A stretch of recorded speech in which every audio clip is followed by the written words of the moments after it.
राधे राधे। जय श्री कृष्णा। महालक्ष्मी की जय। आप सभी को रूप चौदस की हार्दिक शुभकामनाएं। आज हम सुनेंगे रूप चौदस की कथा।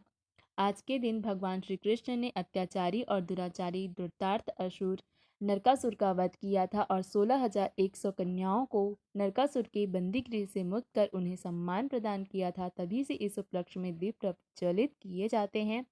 इसे नरक निवारण चतुर्दशी भी कहा जाता है। इसके पीछे की कथाएं हैं कि प्राचीन काल में रतिदेव नामक एक पुण्यात्मा और धर्मात्मा राजा थे। उन्होंने अनजाने में भी कोई पाप नहीं किया था, लेकिन जब मृत्यु का समय आया तो उनके समक्ष यमदूत आ खड़े हुए। यमदूतों को सामने देख राजा अचंभित हुए और बोले, मैंने तो कभी कोई पाप कर्म नहीं किया, फिर आप लोग मुझे क्यों लेने आए हैं? क्योंकि आपके यहाँ आने का मतलब क्या है कि मुझे नर्क जाना होगा। आप मुझ पर कृपा करें और बताएं कि मेरे किस अपराध के कारण मुझे नरक जाना पड़ रहा है। यह सुनकर यमदूतों ने कहा कि हे राजन, एक बार आपके द्वार में एक ब्राह्मण भूखा और लौट गया, यह उसी पाप कर्म का फल है। इसके बाद राजा ने यमदूतों से 1 वर्ष का समय मांगा। तब यमदूतों ने राजा को 1 वर्ष की मोहलत दे दी। राजा अपने परेशानी लेकर ऋषियों के पास पहुँचे और उन्हें अपनी सारी कहानी सुनाकर उनसे इस पाप से मुक्ति का उपाय पूछा।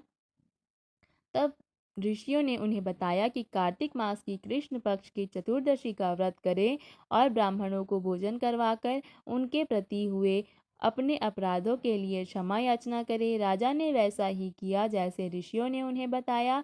इस प्रकार राजा पाप मुक्त हुए और उन्हें विष्णु लोक में स्थान प्राप्त हुआ। वह दिन कार्तिक मास कृष्ण पक्ष की चौदस का था, इसलिए इस दिन को नरक निवारण चतुर्दशी भी कहा जाता है। उस दिन से पाप और नर्क से मुक्ति हेतु भूलोक में कार्तिक चतुर्दशी के दिन का व्रत प्रचलित है। अब जानिए नरक चौदस को रूप चतुर्दशी क्यों कहा जाता है। हिरण्यगर्भ नामक एक राजा ने थे। उन्होंने राजपाट छोड़कर तप में अपना जीवन व्यतीत करने का निर्णय किया। उन्होंने कई वर्षों तक कठोर तपस्या की, किंतु इस समय काल में उनका शरीर छोड़ने लगा और समस्त शरीर में भिन्न भिन्न प्रकार के कीड़े हो गए, जिससे उनका तप करना भी दुष्कर हो गया। हिरण्यगर्भ इस सबसे बहुत दुखी थे। उसी दौरान उन्होंने नारद मुनि को वहां से विचरण करते हुए कहीं जाते देखा तो उन्होंने नारद मुनि से अपनी व्यथा कही और इसका कारण पूछा। तब नारद मुनि ने उन्हें बताया कि आप योग साधना के दौरान अपने शरीर की उचित प्रकार से देखभाल नहीं कर पाए, इसलिए ऐसा परिणाम सामने आया है।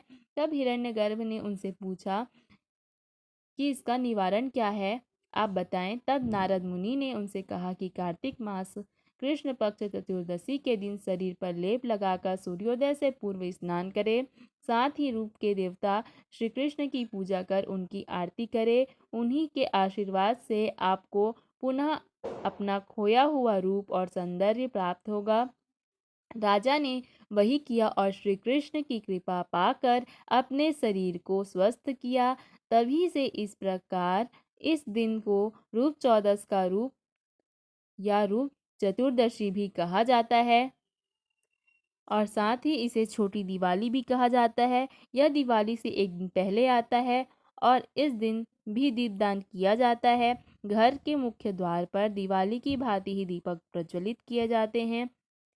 इस दिन भी माँ लक्ष्मी की पूजा की जाती है, अतः इसे छोटी दिवाली के नाम से भी जाना जाता है।